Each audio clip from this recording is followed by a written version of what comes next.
Sejam todos muito bem-vindos a mais uma Soyez transmissão. tous les bienvenus à encore une transmission de l'Institut Vie pour tous. Tema geral: Thème général, Exode, de sacerdotes. Royaume des sacrificateurs et Nation sainte. Message 1, l'oppression en Égypte et la naissance de Moïse. Lecture biblique, Exode 1, verset 1 au verset 22, au chapitre 2, du verset 1 au verset 20. Eu gostaria de fazer uma introdução. Et je souhaiterais faire une introduction Recebemos do Senhor nesses últimos de ce que nous avons reçu du Seigneur ces derniers jours. Et c'est que le Seigneur désire nous faire sortir de nous toutes les erreurs, tous les vices, na nossa geração conseguir pour que dans notre génération, ils réussissent à avoir une église comme une église en Philadelphie, une église qui n'a pas assez de force, elle a peu de force, eles têm diante deles mais ils ont devant eux Senhor, un Seigneur aquele que tem a chave qui est celui qui a les clés de David que abre, et qui ouvre fechará, et personne ne pourra fermer, et celui qui ferme abrirá. et personne ne pourra ouvrir. Já conheço as Il dit à cette église que je connais tes œuvres, diante de ti uma j'ai placé devant toi une porte ouverte ninguém pode fechar. où personne ne peut fermer. Essa Il connaît cette église en lui disant qu'elle a peu de force, cependant, elle a gardé ma parole et tu n'as pas nié mon nom. em Apocalipse 3, C'est dans Apocalypse 3 7 e 8. au verset 7 et 8. Nós estamos nesse linear Alors nous sommes dans cette linéaire, dans ce passage de l'influence da igreja de Sardes para de l'église à Sardes entrar et que nous puissions entrer dans la pratique de l'église en Philadelphie.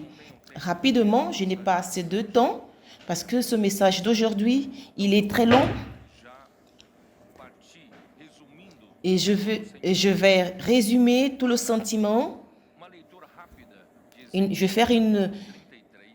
et je vais lire dans Ézéchiel 33 rapidement Vou usar a versão et je vais utiliser la version King James actualisée mais voltada qui est une compreensão. version qui est plus facile de comprendre. Il y a d'autres versions que nous utilisons qui est la Revista atualizada Louis II de la para a literalidade qui est très littéraire. nos ajuda Mais a nous compreender melhor Mais cette version-ci, elle nous fait comprendre un peu le texte. o texto. Comme nous connaissons déjà ce texte dans Jean Ferreira d'Almeida, qui est la version Louis II en français, King James atualizada je vais lire dans la King James actualisée pour la meilleure compréhension. versículo desse capítulo. Et dans les premiers versets de ce chapitre, le Seigneur dit à Ézéchiel, Em todas as cidades dans toutes les villes sont placés des sentinelles, des gardiens, des guetteurs, lá não seria diferente. et que dans Juda, il ne serait pas différent. Esse atalaia Et ces guetteurs, ces gardiens, cette sentinelle, elle prévoit ce qui va se passer ao povo s'il y a des préjudices. Cette sentinelle doit avertir, se não alertar et si elle n'avertit point, uma morte et s'il y a une mort ou des sangs, quem não alertou. cette faute tombera sur celui qui n'a pas averti. Au verset 7, Quanto a ti, il dit ceci, « Et toi, amado filho do homem, fils de l'homme, constituí je t'ai établi sentinela comme sentinelle sobre et guetteur de Israel. sur la maison d'Israël. » Eu quero parafrasear isso, Et je vais refaire cette phrase. acompanhando a palavra Ceux qui nous accompagnent, je vais croire que tous ceux qui sont ici, vous vous intéressez à la parole de Dieu et que vous voulez écouter la parole de Dieu. Vous êtes disposés à payer un prix et mettre la parole de Dieu en pratique. Vous, en vérité, vous êtes les leaders des églises et vous êtes dans la position d'une sentinelle. Sentinelle ou gardien. Et vous êtes plus qu'un gardien nocturne qui s'occupe de la sécurité de la ville, mais le sentinelle ou le gardien, il doit veiller, tout le peuple de Dieu, veiller la citadelle et regarder de loin, voir des signes des temps, voir tout type de signes qui peut menacer la sentinelle est celui-là qui va notifier le peuple, qui va avertir. Et nous sommes cette sentinelle dans la maison de Dieu. Et comment nous voyons de loin pour apporter un avertissement au peuple de Dieu? Nos yeux, ce sont les yeux de l'esprit, les yeux de la foi. C'est pourquoi notre manière d'accomplir, d'être ces sentinelles, ces gardiens fidèles au Seigneur, en avertissant tout le peuple de Dieu, nous devons prêter attention à la parole de Dieu. Et nous ne sommes pas des grossiers quand nous écoutons la parole de Dieu. Nous sommes sensibles à sa parole. Nous devons être sensibles aux yeux du Seigneur. L'agneau a 7 yeux et 7 chiffres. Et nous devons regarder et ces yeux expriment ce qui est à l'intérieur de Dieu plus que les paroles. C'est pourquoi nous devons avoir des oreilles attentives et des yeux fixés au Seigneur quand il nous parle. Ce sont des sentinelles.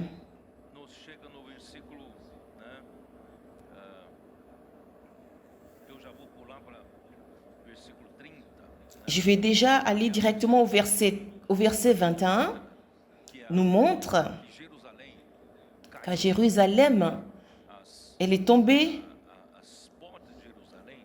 que la porte de la ville de Jérusalem sont tombées. Et Jérusalem est tombée devant la prophétie d'Ézéchiel contre les faux prophètes qui ne prononçaient des belles paroles pour gagner le peuple. Mais à la fin, on a vu que c'était des fausses prophéties. Alors tous, parce que la ville est tombée au verset 21, et que la ville est tombée.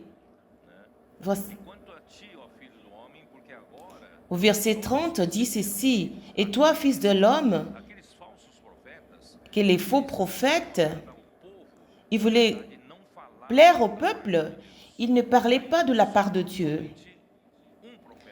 Alors il ne resta qu'un seul prophète, Ézéchiel, à Jérusalem. Ils ont apporté toute leur attention vers le prophète Ézéchiel. Et au verset 30 dit, « Et toi, fils de l'homme, et les enfants de ton peuple s'entretiennent de toi, près des murs et aux portes de maison. Et ils se disent l'un à l'autre, chacun à son frère, venez donc et écoutez quelle est la parole qui est procédée de l'Éternel. » Finalement, le peuple a compris qu'il y avait qu'un seul un vrai prophète parmi eux. Et ces prophètes transmettaient fidèlement le message qui venait de la part du Seigneur, de l'Éternel. Alors, ils ont commencé à prêter attention, à écouter. Et au verset 31, dit ceci. « Et ils se rendent en foule auprès de toi, et mon peuple s'assied devant toi. » Mais encore, leur pratique est ancienne. Ils ont compris que c'est un prophète qui doit écouter et prêter attention, et l'écouter. Et la manière de l'écouter était encore ancienne. Quelle était cette habitude qu'ils avaient? Ils s'assiedent pour écouter tes paroles. Nous ne sommes plus là pour donner des prédications. Nous sommes ceux qui transmettent fidèlement la parole du Seigneur, la parole comme une eau vivante qui coule et qui peut aider les gens. Alors l'ère d'excellentes prédications qui émotionnent la foule, qui amène des grands shows, cette ère est déjà passée. Et aujourd'hui, frères, je vous dis, si vous êtes disposés à ces changements, je vous dirai, soyez les bienvenus à l'église de Philadelphie. Il n'y a plus de grands spectacles, des grands événements qui émotionnent la foule, des grands prédicateurs avec ces artifices et ces connaissances bibliques extraordinaires et qui touchent le peuple. Nous sommes simplement des gardiens, ceux qui reçoivent avec attention et qui écoutent avec attention la parole du Seigneur et nous transmettons fidèlement la parole du Seigneur. Nous ne sommes pas, ça c'est le grand changement, nous ne sommes pas seulement protagonistes. Nous ne sommes pas pour apparaître, faire du grand spectacle, être applaudis.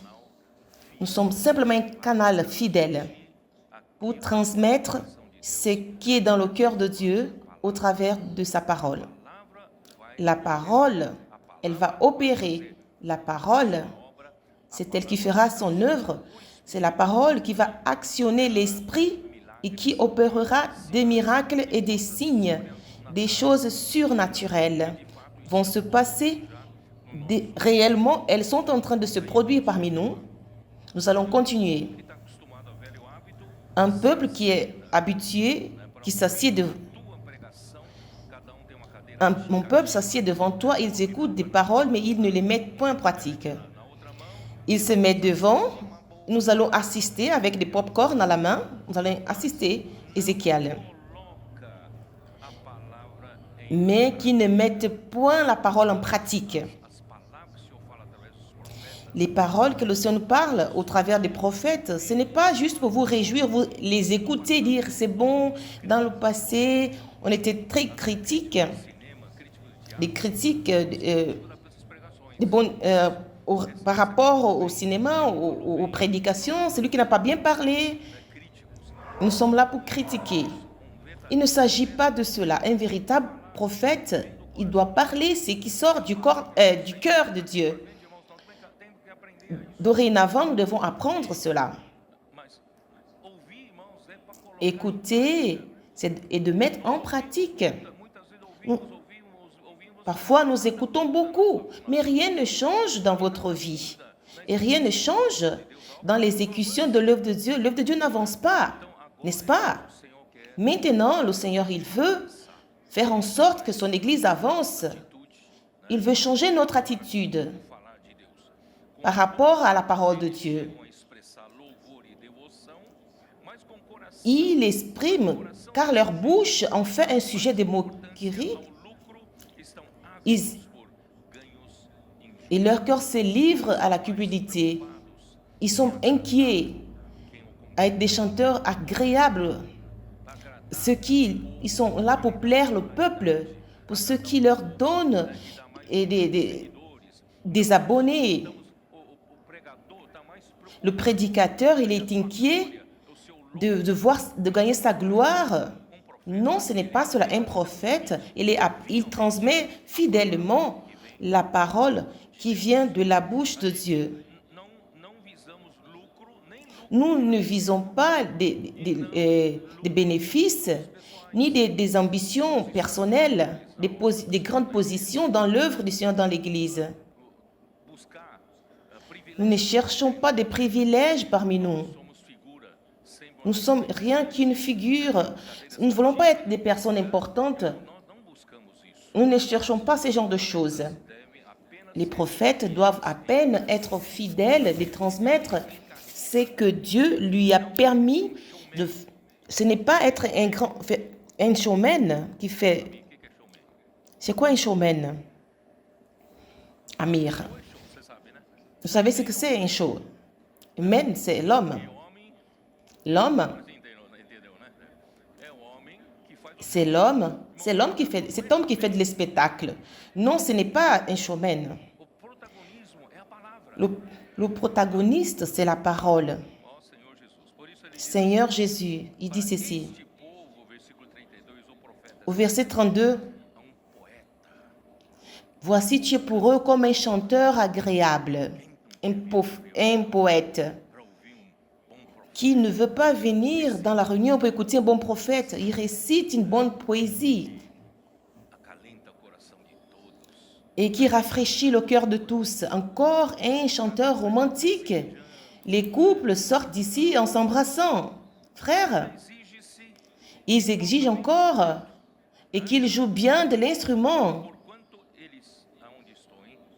Où suis-je? Entoa cânticos de amor com bela voz, tem que ter bela voz. Il faut qu'il y ait, Ouvir a sua mensagem. il chante avec une belle voix Do musical, et qu'il joue, não só que saiba tocar, é qu'il joue bien virtuosamente. et qu'il doit jouer virtueusement. Voyez combien d'exigences pour un prédicateur. Obedecer essas exigências, irmão, eu estaria Voyez-vous, si je devais obéir à toutes ces exigences, mais grâce au Seigneur, ici, nous avons une ambiance de ceux qui écoutent la parole du Seigneur. o que é? Alguns irmãos ficam meio sem entender quando eu falo.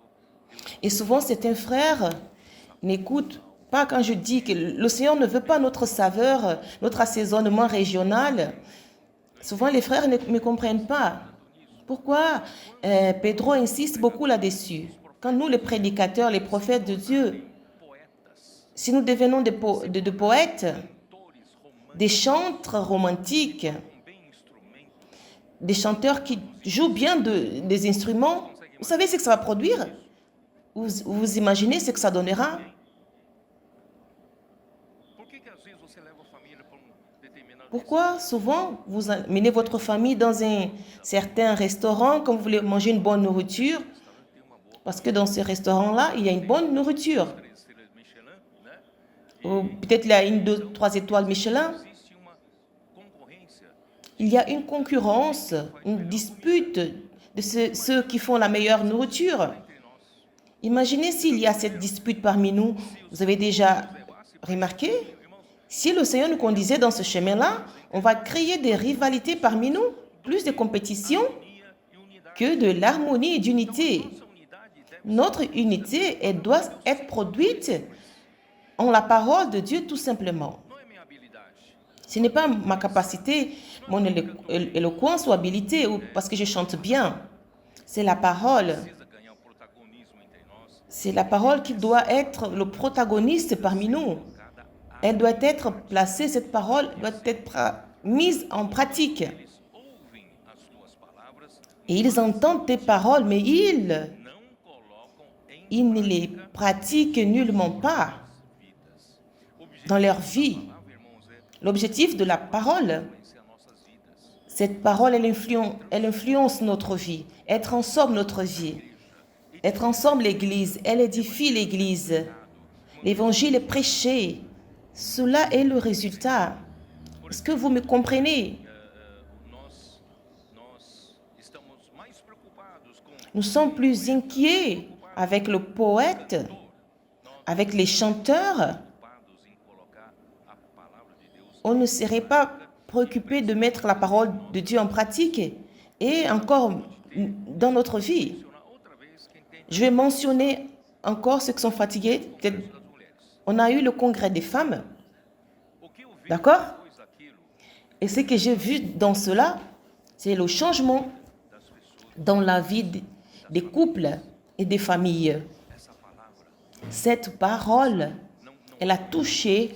Ce n'est pas l'événement en lui-même, ce n'est pas l'événement. a preparação, a prática. Je parle de toutes les sœurs, toute la pratique, qu'elles ont cherché la parole comme protagoniste dans la parole. Não estou mentindo. Et ça a changé. Testemunhos, J'ai entendu plusieurs témoignages. a vida familiar, Qu'est-ce que ça a changé? La vie familiale. Ça a changé la manière de chacune pratiquer la vie de l'Église. C'est ce que le Seigneur, Dieu veut. Ce ne sont pas des grands événements, des grands shows. com a nossa vida, Mais le Seigneur veut toucher notre vie. palavra par le moyen de sa parole prática em nossas vidas. mise en pratique dans nos vies. C'est cela. C'est que je voulais que vous compreniez pourquoi cette transition de Sardes à Philadelphie. Ceux qui n'ont pas encore compris mon existence, finalement, je crois que dorénavant, vous comprenez mieux par rapport à ce que le Seigneur veut nous transmettre. Et que plus de frères puissent avoir cette compréhension pour que le Seigneur puisse avoir une église protagoniste par rapport à sa parole et afin de faire son œuvre.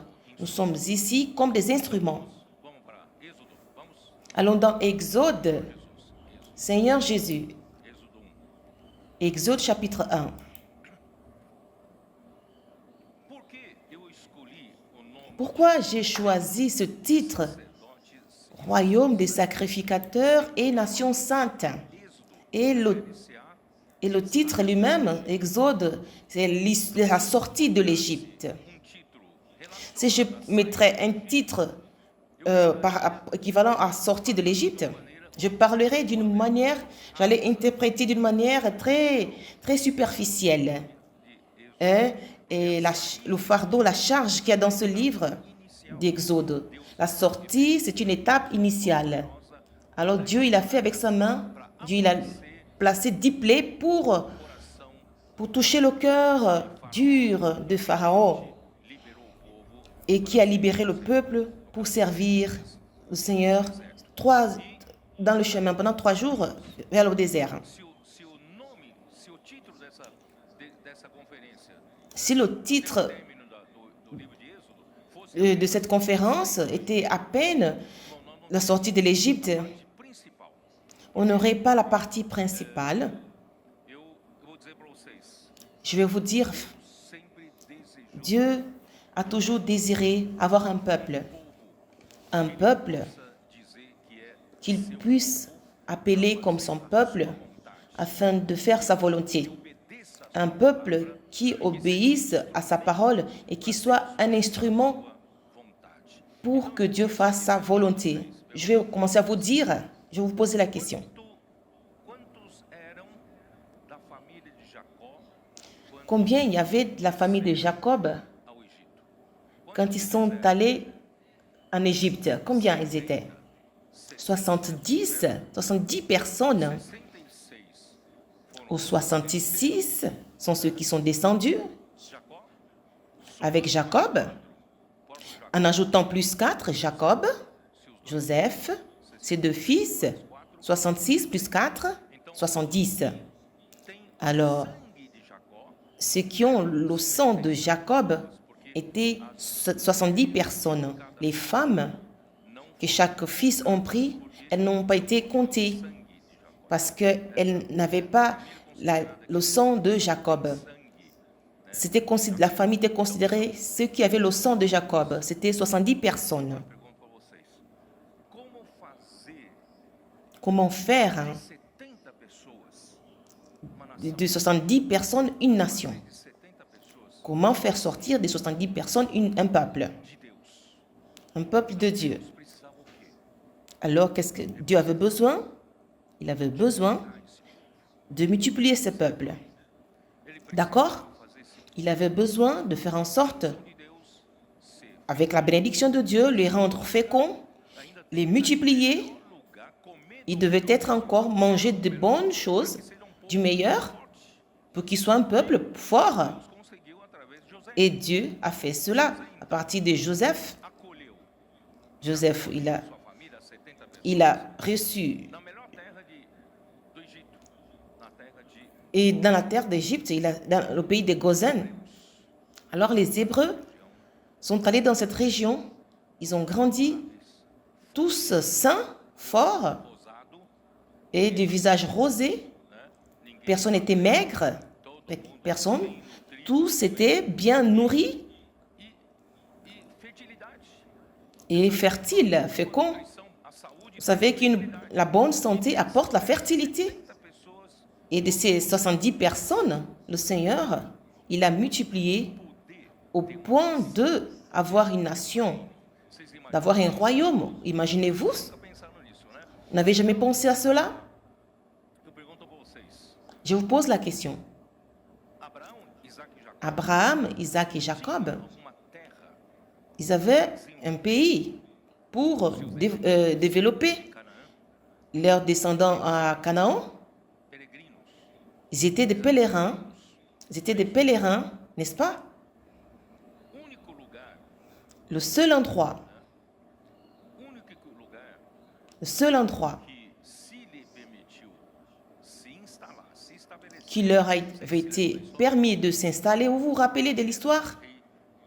Le roi Gérard, Abimelec, le roi Abimelech os filisteus, et des Philistins, depois que ele quase tomou a après qu'il eut, para se presque il avait pris Sarah pour épouse, quand il s'est excusé pour se repentir, il a dit à Abraham, maintenant, toda essa terra aqui, ó, tout ce pays, tu choisis lugar para você ficar. le meilleur endroit pour toi, tu peux rester dans mon pays. Abraão tinha uma La première fois, Abraham avait un endroit où rester, mais cela n'appartenait pas.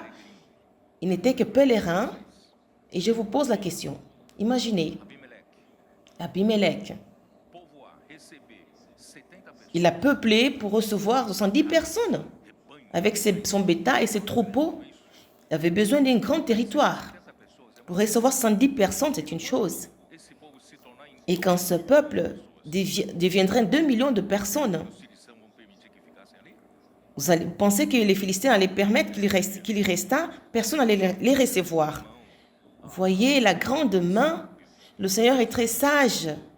Le Seigneur, il a mis Joseph déjà comme le prince d'Égypte. O povo de Israel para o Egito Et il a conduit le peuple d'Israël en Égypte, au meilleur endroit de la terre, pour se multiplier et devenir sain, en bonne santé, un peuple fort. Je ne sais pas si vous me suivez. a mão do Senhor. Regardez la main du Seigneur. Rien n'arrive dans votre vie par hasard. Le Seigneur, il a son plan. Mais en visant toujours sa volonté, alors là, il a multiplié son peuple. Em quantas pessoas? En combien de personnes? 30 pessoas. Des 70 personnes. Voyons, quand ils sont sortis de l'Égypte, dans Nombre chapitre 1, ils ont compté. Alors Dieu dit à Moïse, Contagem, fais un recensement 20 anos para cima, não é isso? de 20 ans, à partir de 20 ans jusqu'au-dessus. Anos para cima, À partir de 20 ans jusqu'au-dessus, de sair. tous ceux qui étaient capables de sortir à la guerre dans Israël, Contareis tu les compteras exércitos. selon leur armée, toi et Aaron. Il y a cette armée. Estariam saindo do Egito, Ils sortaient de l'Égypte entrando na terra de Canaã. pour entrer au pays de Canaan. Mais au pays de Canaan, ce n'était pas de leur possession. Les Cananéens y habitaient. Conquistar Ils ont pu la conquérir. cidades, Comme il y a beaucoup de villes, nous n'avons pas encore conquéri. do se acordar. Le temps est arrivé de se réveiller. O que nós fizemos Le map que nous avons créé, ce n'était pas pour les enfants. para nós entrar Le map que nous avons créé, c'est pour entrer dans chaque ville. numa posse. Prenons possession. Entrons. Indolente não. Restons pas Entrar e possuir a terra. dans la passivité. Para tomar a terra, conquistar. Alors, pour prendre possession, pour conquérir la terre, Dieu a besoin d'une armée. Ce peuple Exército de Deus. est aussi une armée de Dieu. Levantar Dieu a dit de susciter, d'envoyer de toutes les tribus, et avec exception de la tribu de Lévi, das contas dessas 12 tribos, et devant tout le compte, quantos?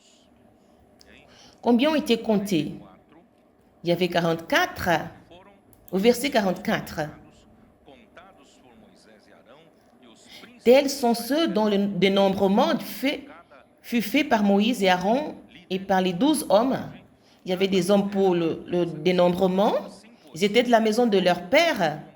Depuis tous qui ont été dénombrés de fils, tous ceux des enfants d'Israël dont on fit le dénombrement, selon les maisons de leur père, depuis l'âge de 20 ans et au-dessus, sair à guerra, et tous ceux todos os contados, qui étaient capables de sortir à la guerre.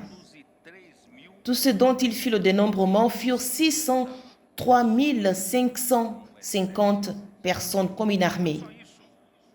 Non pas seulement. Alors Dieu a dit de compter les Lévites. não Les Lévites, ils n'ont pas d'abord été comptés dans cette armée parce qu'ils étaient séparés pour servir comme des sacrificateurs au Seigneur.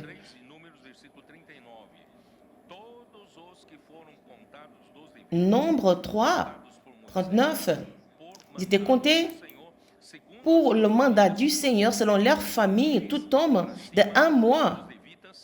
Des Lévites ont été 22 000. Vous faites la somme de 22 000, ça donnait au total de 30 000 personnes. Vous faites le dénombrement des femmes. Toute la population, c'était 50% des femmes. Ou des 50% des femmes. Vous avez 620 plus 620, 1 200, 240. Et les enfants. Alors, si vous faites la somme des adolescents et les enfants, on aura une autre somme. Alors, nous avons une estimative qui est de sortie de l'Égypte.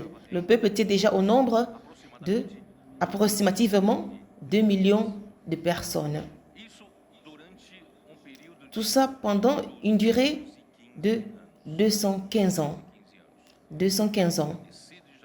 Depuis l'entrée en Égypte jusqu'à la sortie de l'Égypte, l'exode des enfants d'Israël, 215 années, en 215 années, le Seigneur a multiplié ce peuple de 70 personnes à 2 millions de personnes. Aujourd'hui, le Seigneur a besoin des ressources humaines aussi. Le Seigneur veut multiplier. Et c'est pourquoi nous sommes dans les rues en prêchant l'Évangile. Gagner plus de gens. Parce que cette lutte, elle n'est pas à nous seulement. Elle n'appartient pas seulement à notre Église. Elle appartient au Seigneur. Nous devons conquérir cette terre, ce monde, ce pays. Elle doit être assujettie par Christ. Et incansablement, infatigablement. Nous avons besoin de l'œuvre. Nous avons besoin de ressources humaines. Et grâce à Dieu, ces 215 années, Dieu a multiplié un peuple qui était en 2 millions. Mais ils ont déjà le visage d'une nation et d'un royaume. Ainsi comme nous. Le Seigneur a eu des ressources humaines. On a besoin de plus de ressources humaines. Nous devons avoir plus de CPVistes, plus de colporteurs, perfectionner plus de frères et de sœurs dans les églises. Avec l'émancipation des églises, tous qui doivent participer. Le Seigneur veut faire de nous, ces grands peuples de Dieu, cette nation sainte, une armée pour conquérir la bonne terre de Canaan. Il avait aussi besoin, ce n'est pas le terme de ce message, on avait aussi besoin des ressources financières, des moyens financiers. J'étais avec cet envoyant de David et je leur ai dit, l'œuvre est faite des ressources humaines, mais des moyens financiers. Et 215 années, je crois, il y a une version qui dit que l'oppression s'est passée pratiquement durant la période de 80 ans quand Moïse est né. C'est vers cette année-là. 80 ans, mais 80 ans moins de 115 années, ils avaient 135 années d'abondance pour se multiplier. Ils sont devenus très riches, n'est-ce pas? Tout ce temps-là, de prospérité, et cet argent, c'était pourquoi? Et au moment de la sortie de l'Égypte, la dernière plaie, que chacun prenne de son voisin, n'est-ce pas? L'or, l'argent, des ustensiles et des vêtements. Des vêtements. Pourquoi tout cela? Tout ça, c'était pour construire le tabernacle. Et d'où est venu les matériaux pour la construction des matériaux? Ils sont sortis de l'Égypte. D'où viennent les ressources humaines et les ressources financières? Ça sort du monde. Nous prenons ces ressources et nous les remettons dans les mains du Seigneur, n'est-ce pas? Et le tabernacle est édifié. Vous me comprenez? Exode est plus que la sortie de l'Égypte. Encore plus, en faisant la somme, Abraham Juste pour vous montrer, dans Genèse 20, j'ai dit que ce qu'Abimelech avait donné cette portion de terre, et Genèse 20, 15, je vais faire un tableau. Dieu veut un peuple, Dieu veut une nation, un royaume des sacrificateurs, une nation sainte. Et pour que cela s'accomplisse, on a besoin des ressources financières et des ressources humaines. Mais ce peuple, cette nation, le dénombrement est suffisant, mais ils n'ont pas de pays. Quelle nation peut subsister sans pays? Alors ils avaient besoin de conquérir un pays pour s'établir comme une nation, comme un royaume. C'est pourquoi, frères, alors Dieu, je vais essayer de vous tracer ce tableau. Dieu veut avoir un royaume des sacrificateurs, une nation sainte. Mais pour ça, il a besoin de ressources humaines et des moyens financiers. Alors Dieu a réussi ça en Égypte. On ne peut pas rester éternellement en Égypte. Il faut sortir pour faire la volonté de Dieu. Alors si ces données sont justes, donc il y a eu 80 ans d'oppression. Sinon, le peuple allait rester là et émerveiller des bonnes choses de Pharaon. Alors la pression est venue, c'était pour sortir. Il fallait sortir de l'Égypte. Ce n'était pas pour vivre la belle vie en Égypte. Je ne parle pas seulement en théorie, mais je vous dis aussi cela. Vous n'êtes pas seulement là pour vivre la belle vie dans le monde, en Égypte. Le Seigneur vous appelez frères, c'est pour le servir. Allons conquérir la terre. Et en conquérant la terre, et édifier la maison de Dieu. Il a pris Jacob, il a donné ce rêve, ce songe de Bethel à Jacob, et après il a édifié une pierre, il a versé de l'huile sur cette pierre, il a dit, ce lieu est tremblant. Alors la porte de Dieu, la maison de Dieu, et Jacob se rappelait toujours de Bethel, le vœu qu'il avait fait. Et c'était l'édification. Qu'est-ce que nous faisons ici ensemble? Nous sortons pour servir ensemble dans le TCI. Nous servons les adolescents dans l'émancipation des églises pour qu'il y ait l'édification. Nous, souvent, on est très individualiste. On a beaucoup de problèmes d'avoir une relation avec les autres. Mais en servant ensemble, nous gagnons au travers de la parole. Nous gagnons l'amour de Dieu. L'amour de Dieu qui nous unit dans l'édification. Je n'ai pas assez de temps de vous parler. Frères,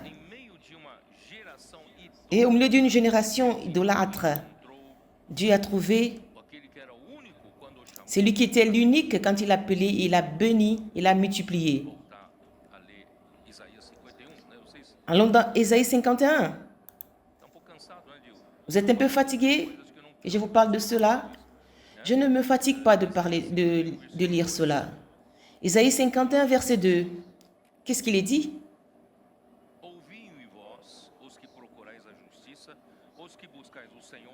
Et c'est qui, pourtant vous qui écoutez le Seigneur, et à la caverne du puits où vous avez creusé. Qui est cette roche? Qui est cette caverne? C'était Abraham. Abraham était l'origine de ce peuple. Qui a été Abraham? Pendant que toute la terre était chercher ses propres intérêts, ils adoraient des faux dieux pour avoir leurs propres bénéfices. Il y avait un ici sur terre qui était différent de tous. Ce un, c'était l'unique. Au verset 2, il dit, portez les regards sur Abraham, votre père, et sur Sarah qui vous a enfanté. Car lui seul, je l'ai appelé et je l'ai béni et multiplié. Ainsi l'Éternel a pitié de Sion, il a pitié. Il a pitié de toutes ces ruines. Nous allons entrer de ville en ville et faire cette sortie de ruines. Il rendra son désert semblable à un Éden et sa terre aride à un jardin de l'Éternel. La joie et l'allégresse se trouveront au milieu d'elle les actions de grâce et le chant des cantiques. La vie de l'Église est l'endroit le plus heureux de toute la terre. Maintenant que toute la terre se fatigue sous l'oppression de Satan, ils sont là à la sueur de leur front, ils n'ont pas de temps pour leur famille, ils n'ont pas de temps pour leur mariage. Et toutes les années, ils sont fatigués, affligés, angoissés. Mais il y a un endroit qui est une oasis, qui est la vie de l'Église. Le Seigneur a eu pitié de ces lieux en ruine. Mais aujourd'hui, nous sommes comme le jardin de l'Éternel, là où il y a la joie et l'allégresse se trouveront au milieu d'elle. Les actions de grâce et le chant des cantiques.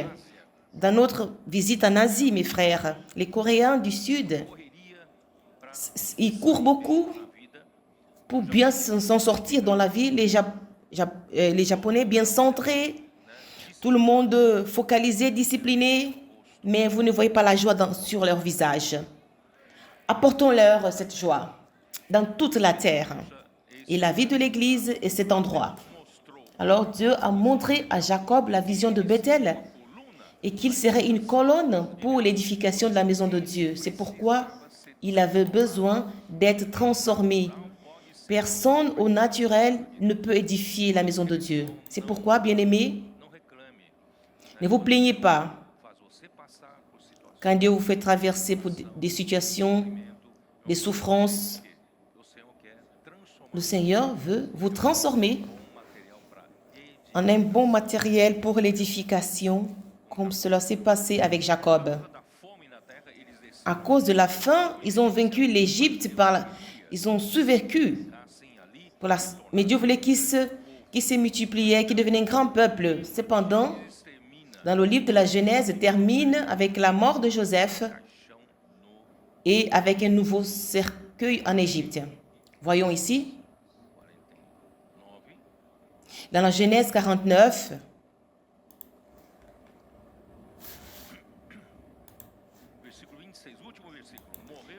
Genèse 49, 26.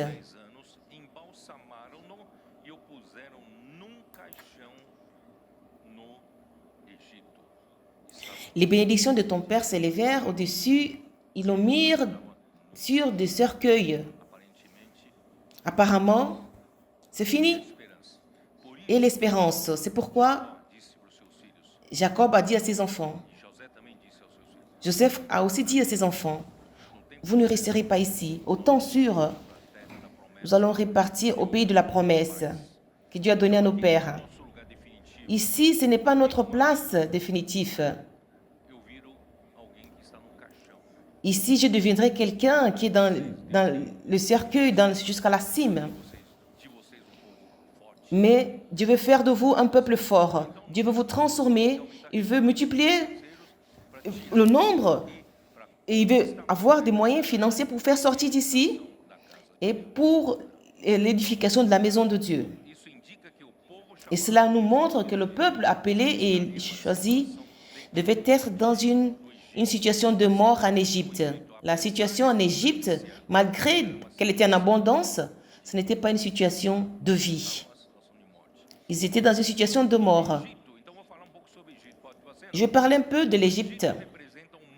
L'Égypte représente le monde.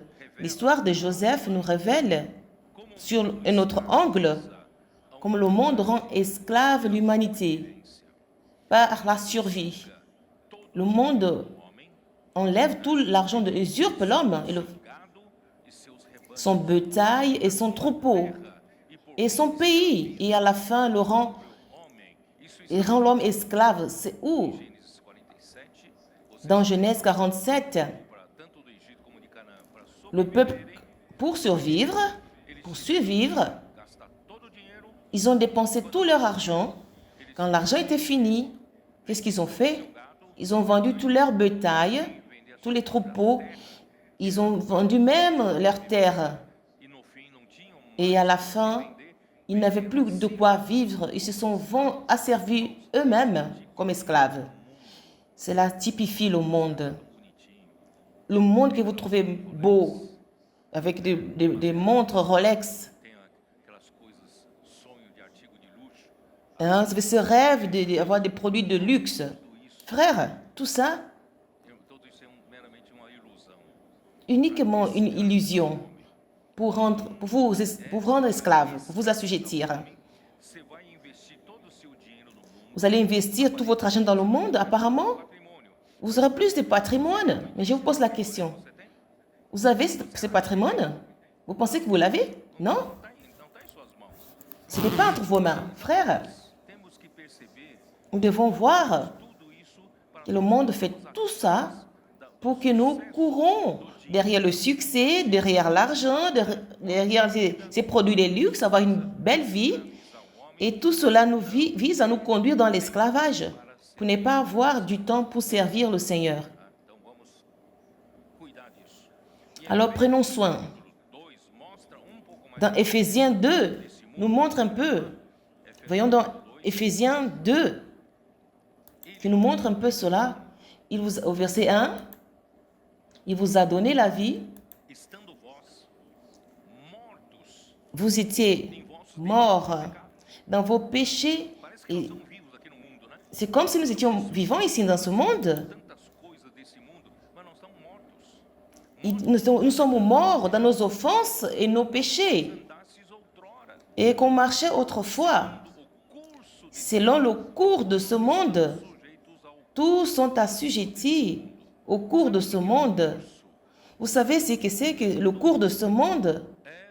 cosmos. Le monde, le cosmos. E o curso é o aion. Et le cours de ce monde, c'est l'agneau. Conquistar você.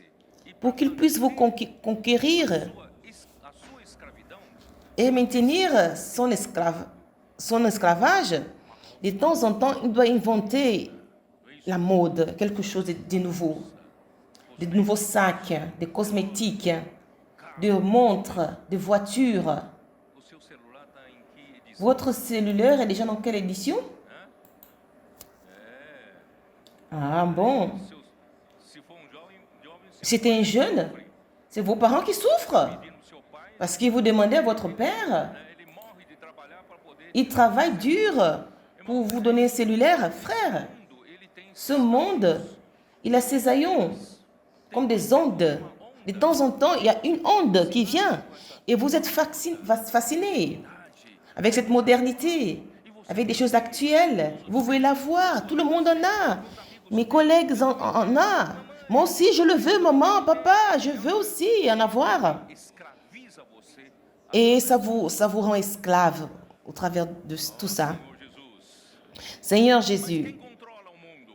mais qui contrôle le monde? Segundo o príncipe Selon le prince do ar, existe de la principauté dans les airs, il y a une autorité. Cette autorité maxime, le prince, c'est Satan. controla este mundo. É como fala. Il contrôle ce monde. Vê, mas você Vous ne le voyez pas. sua escravidão. Vous êtes sous son esclavage, sous sa domination.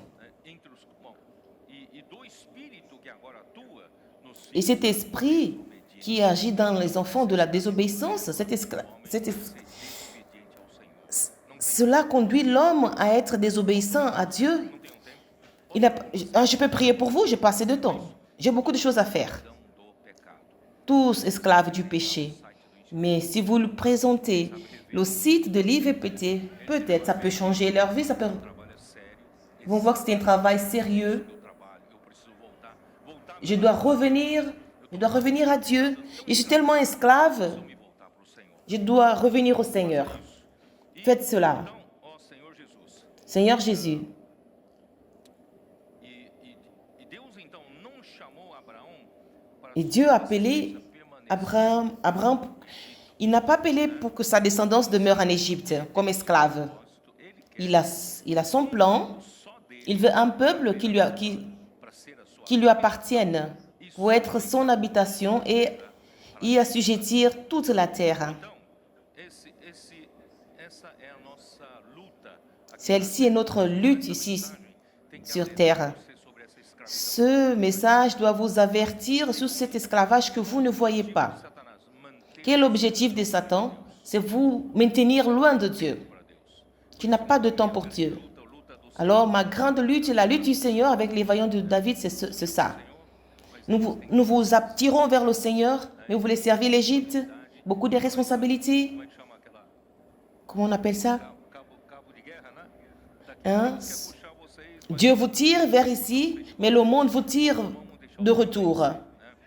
Laissons le Seigneur gagner. Efésios 6, versículo, Et dans Éphésiens 6, 12, Efésios 6, versículo 12. Éphésiens 6, 12, Essa luta não car notre lutte n'est pas contre le sang et la chair, contra os principados, mais contre les princes et les são o faraó e postes, os oficiais. ces pharaons et ses officiels, contre les dominateurs de ce monde ténébreux, Contra as forças espirituais contre les forces spirituelles du mal, celestes estão aqui, dans les régions célestes, dans les airs, nas regiões celestiais, lá em cima. là-haut, Eles são nos ares. au-dessus. Ils sont dans les airs. Então nós, juntamente Nous, ensemble avec Christ, com Cristo assentado nous sommes avec Christ assis à la droite de Dieu. acima deles. Portanto, Nous sommes au-dessus. sentido a gente se sujeitar a isso, né? Por isso, irmãos, Et ça ne donne pas d'un sens, on ne doit pas assujettir à cela. Qui commande les dominations de ce monde des ténèbres, carne e do de faire pour que l'homme ne fasse pas pour que l'homme fasse la volonté de la chair, du sang, il n'y a pas de bonnes choses ici. aí Alors, vamos voltar para Êxodo, répartons dans Exode 1. Seigneur Jésus, todas as pessoas que toutes les personnes de Jacó, qui sont sorties de Jacob, 5, au verset 5, mas os filhos de Israel foram fecundos, les enfants d'Israël multiplicaram em grande se sont multipliés grandement, se sont fortifiés de manière que la terre s'est remplie d'eux. Deus queria recursos humanos, já Dieu voulait des ressources humaines. Il y en avait déjà. Ça ne faisait plus, on n'avait plus de sens de continuer en Égypte. Sortons de l'Égypte. então todas as pessoas que subiram, né?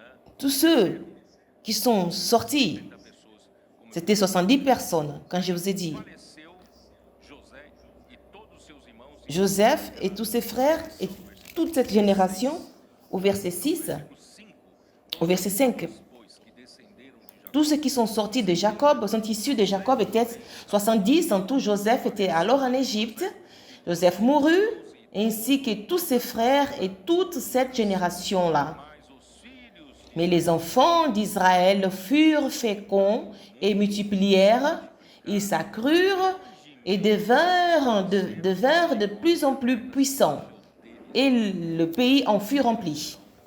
Alors Dieu a dit, le temps est arrivé, j'ai les gens, j'ai des moyens, je ne peux plus rester ici, en Égypte. ficar no Egito. Je n'ai pas appelé Abraham pour que mon peuple reste en Égypte. Qu'est-ce qui s'est passé? Levantou um novo rei, Il s'éleva sur l'Égypte un nouveau roi qui n'avait point connu Joseph. Il dit à son peuple, voilà les enfants d'Israël qui forment un peuple plus nombreux et plus puissant que nous. Allons, montrons-nous para com ele habiles à son égard, multiplique e se empêchons qu'il ne s'accroisse et que s'il survienne une guerre, il ne se joigne à nos ennemis pour nous combattre et sortir ensuite du pays. egípcios puseram Alors les Égyptiens feitores de obras, ont fait des corvées, l'ont établi sur lui des chefs de corvées afin de l'accabler des travaux pénibles, afin d'aller dans les villes. C'est qu'il bâtit les villes de Phiton et de Ramsès. Alors ce nouveau roi, não podemos falar com certeza, on ne peut pas dire avec certitude, mais probablement 80 anos dans les derniers 80 ans, do tempo quando Moisés nasceu. quand Moïse est né probablement, Posso afirmar com certeza. je n'affirme pas avec certitude, Objetivo mais l'objectif do novo faraó era de ce nouveau pharaon, não se multiplique. c'était d'empêcher le peuple de se multiplier. Dieu veut la multiplication. Dieu nous a donné la bénédiction de la multiplication. Muitos lutaram, C'est multiplier en nombre havia dado. pour lutter pour le pays, repartir à ce pays que le Seigneur avait donné comme héritage à Jacob. O novo faraó não, Mais le nouveau pharaon ne voulait pas que le peuple se multipliait. pelo gráfico que nós fizemos, não sei se Par le graphique, je n'ai pas averti aux frères d'y répéter, Mais s'il y a encore ce graphique, nous pouvons voir quand Jacob est descendu en Égypte avec sa famille, quand les enfants d'Israël sont sortis, il y a eu 215 ans.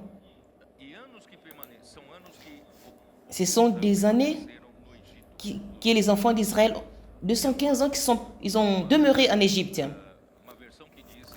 Il y a une version qui dit que ce nouveau roi, il y a eu des moments où la mort en Égypte a été prise par des invaseurs, des Sémites, en inclusant au pays de Gozen, sur la rive. C'était des nomades, des rois, des pasteurs. Alors, ils se sont associés dans le futur avec les Sémites, ces invaseurs. Alors, les Égyptiens ont mis sur eux des facteurs des œuvres pour les affliger avec les charges. Ils nous ont obligés à édifier des villes pour Pharaon, Ramsès. Si vous ne travaillez pas, vous ne travaillez pas dans la maison de Dieu, vous édifiez Python et Ramsès. Je ne sais pas. Il y a une caricature, une figure. Vous attachez un bâton et vous mettez une saucisse au bout. Et pour un chien, il va courir infiniment derrière cette saucisse. C'est cette humanité dans ce monde. On court derrière d'une meilleure maison, une meilleure charge, un meilleur emploi. Nous courons derrière le vide, comme attachés une carotte au bout d'un bâton pour que le lapin accompagne. Mais il fut 215 années quand Abraham est arrivé au pays de Canaan et quand Jacob et sa famille sont descendus en Égypte. Ces pays, c'était aussi 215 années. Depuis Abraham jusqu'à la sortie du peuple d'Israël de l'Égypte, 200 années, 215 ans et 215 ans, mes frères.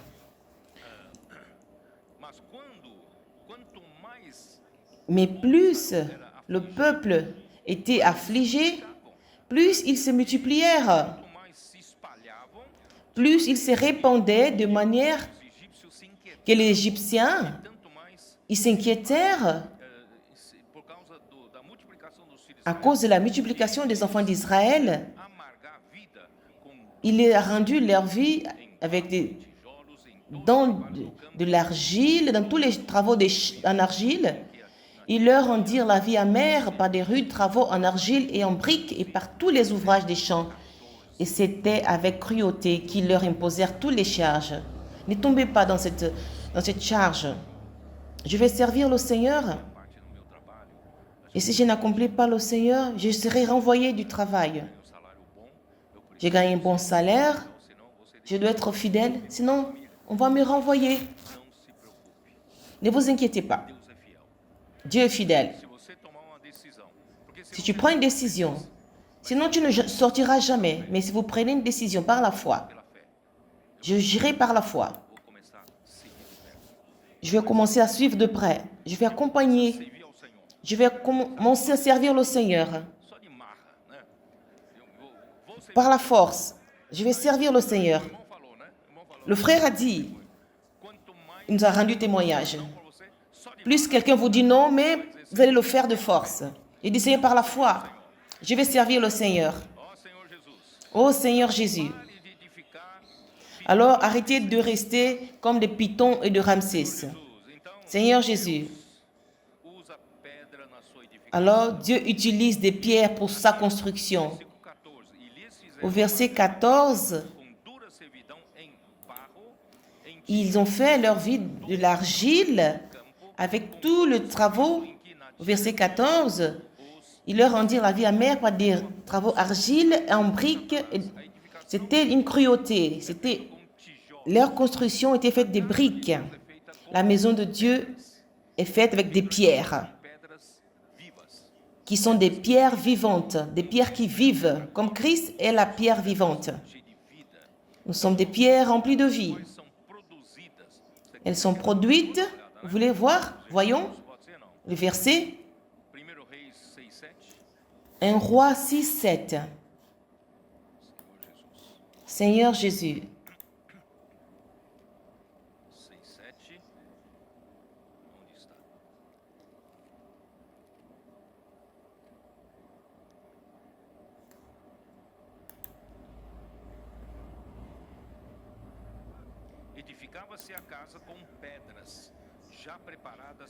Lorsqu'on bâtit la maison, on se servit des pierres toutes taillées, et ni marteau, ni hache, ni aucun instrument de fer ne furent entendus par la maison pendant qu'on la construisait. La maison de Dieu est édifiée avec pierre. Matthieu 18. Qu'est-ce que il a dit au Seigneur? Je te dis à Pierre. Est-ce que le Seigneur a dit? J'édifierai. Je te dis, Pierre, que tu es Pierre, que sur cette pierre, j'édifierai mon église. Cette pierre, c'est la roche, le roc. C'est la révélation concernant Christ. J'édifierai mon église et les portes de l'enfer ne prévaudront point contre elle. C'est pourquoi Satan, il ne veut pas l'édification de l'église. Il ne veut pas vous permettre de sortir pour le TCI ou l'émancipation des églises. Parce que l'église édifiée, les portes de l'enfer ne pourront pas prévaloir contre elles. Elles n'ont pas d'influence sur vous. Alors le royaume, au verset 19, je te donnerai la clé du royaume des cieux, ce que tu seras lié dans les cieux, et ce que tu délieras sur la terre sera délié dans les cieux. L'église édifiée, elle a les clés du royaume des cieux, qui est la clé de David. Frère, c'est la promesse de Dieu. Et Jean 1, 42, qu'est-ce qu'il dit? Jean 1, 42.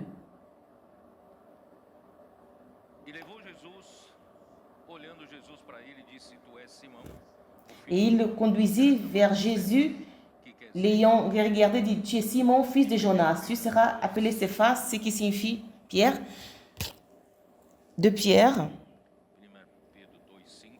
1 Pierre 2, 5, qu'est-ce qu'il est dit? Et vous-même, comme des pierres vivantes, des pierres qui vivent, vous êtes édifiés, maison spirituelle, pour être sacrificateurs saints, afin d'offrir des sacrifices spirituels agréables à Dieu par l'intermédiaire de Jésus-Christ. Apocalypse 21, 18, à la fin. Qu'est-ce qu'il est dit? La structure de la maison et de la muraille est en jaspe, et la ville est à l'édification du Seigneur avec des pierres et des pierres vivantes. Des pierres vivantes qui sont produites par Dieu au travers de la création et la transformation à mesure que cette ville, dans Genèse aussi de la tour de Babel, la ville grenier était avec de l'argile au lieu des pierres. Le résultat, d'où viennent les briques? On prend de la terre, de l'argile qui est faite pour ça, on la brûle. Et quand vous brûlez, la terre a été donnée par le Seigneur pour notre survie, pour nous produire des aliments. Mais quand vous faites des briques et vous la brûlez dans une fournaise, vous tuez toute la vie qu'il y avait. Et plus jamais, cette brique qui a été brûlée, vous allez la briser, elle ne sera plus une terre fertile. Alors ce Dieu ne veut pas que la terre Satan ne veut pas que la terre produise pour Dieu. Et là,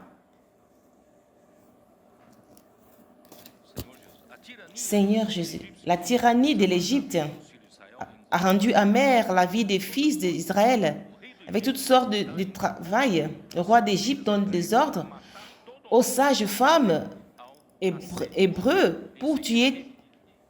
Voyons ici.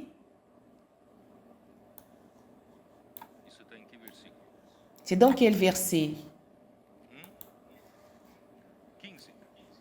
Verset 15. Le roi d'Égypte a ordonné que les sages femmes qui s'appelaient Sifra et l'autre bois, en disant que ses serviteurs et les sages femmes, les Hébreux, examinez, ce sont des garçons, tuez-les, mais c'est les filles.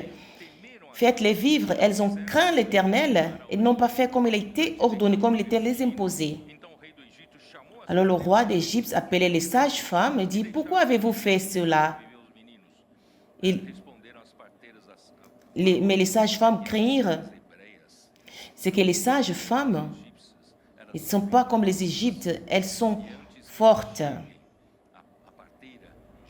Et avant, que ces femmes des Hébreux ne sont comme des Égyptiennes, elles sont vigoureuses et elles accouchent avant l'arrivée de la sage-femme. Parce qu'elles craignèrent à Dieu, elle a établi des familles. Alors Pharaon a dit à tout son peuple,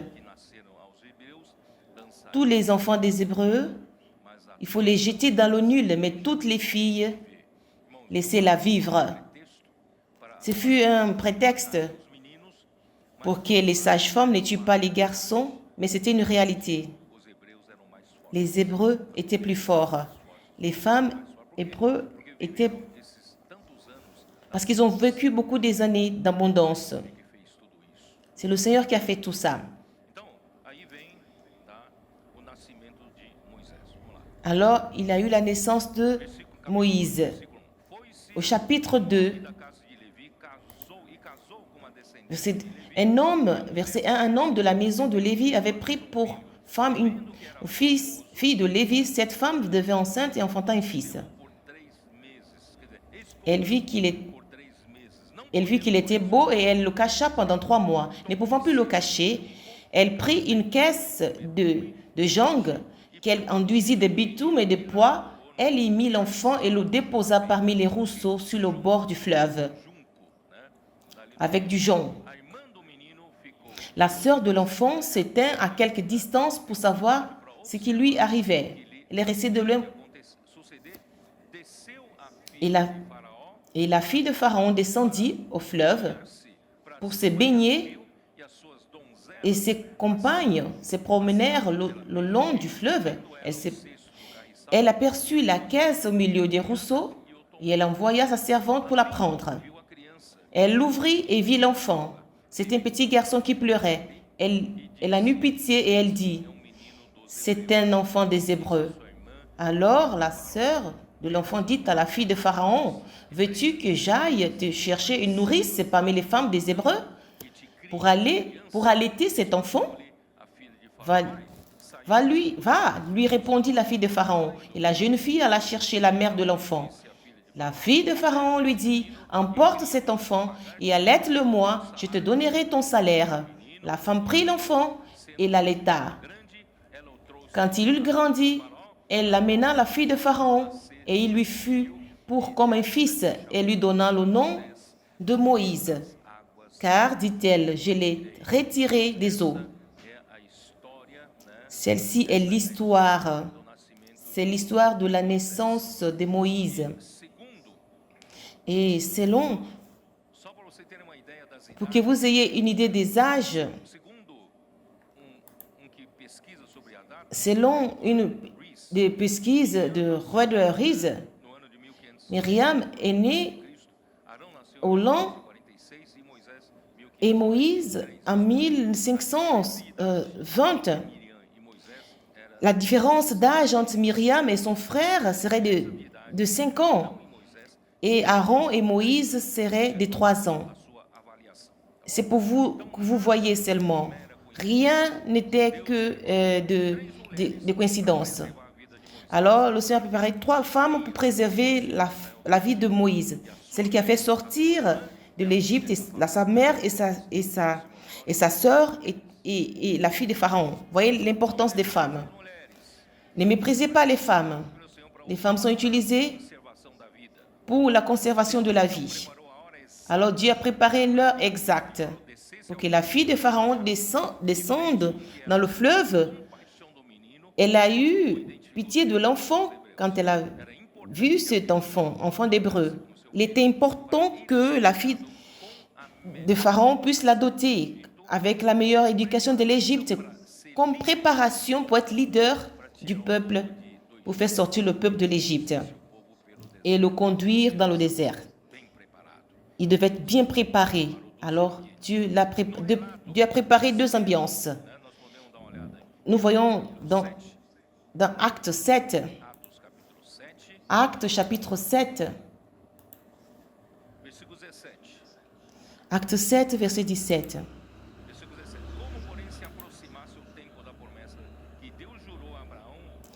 Ils s'entretenaient donc en Égypte jusqu'à ce qu'arrivait un autre roi qui ne connaissait pas Joseph. Et cet autre roi l'a traité avec arrogance, notre race. Il a torturé nos pères afin de les conduire à jeter ses fils. Alors Moïse est né. Oh, il était grand aux yeux de Dieu. 3 mois, il était... Quand la fille de Pharaon l'a recueilli, il a pris soin de lui comme ça. Prêtez attention. Et Moïse a été éduqué dans toute la science de l'Égypte. Il était puissant en parole et œuvre. Dieu a préparé un instrument pour faire sortir le peuple d'Israël de l'Égypte. Cette tâche très grande. Alors Dieu l'a mise dans la meilleure école, la meilleure université, dans les meilleures universités. Je ne vais pas citer des noms, je ne vais pas faire de publicité. Dans les meilleures universités, bien préparées, mais une personne qui est bien préparée a besoin d'être préparée d'une manière équilibrée. Qu'est-ce qu'il était? Il était puissant dans les paroles. Il y a des gens qui savent parler, qui parlent mais qui ne font rien. Mais il était puissant dans ses paroles et en œuvre. Il mettait des choses en œuvre, c'est ce que Dieu veut. Dieu veut que sa parole soit mise en œuvre. Alors Moïse fut instruit. Et Dieu avait déjà prédit. Dans Genèse 15, dans la Genèse 15, au verset 12.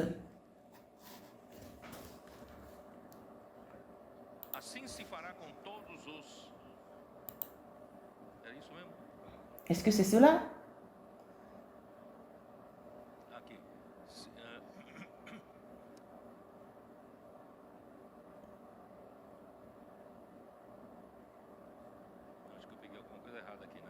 Et j'ai pris quelque chose qui n'est pas juste ici. Alors celui que le Seigneur a averti, sa descendance,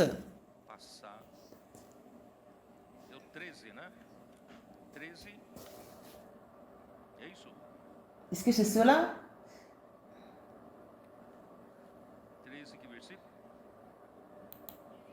Genèse 13, quel verset? Verset 15. C'est moi qui ai lu au chapitre Genèse 15, 13, verset 12. Ce n'est pas ça. Non. Ce que je n'ai pas trouvé, j'ai lu dans Nombre. Genèse 15, verset 12.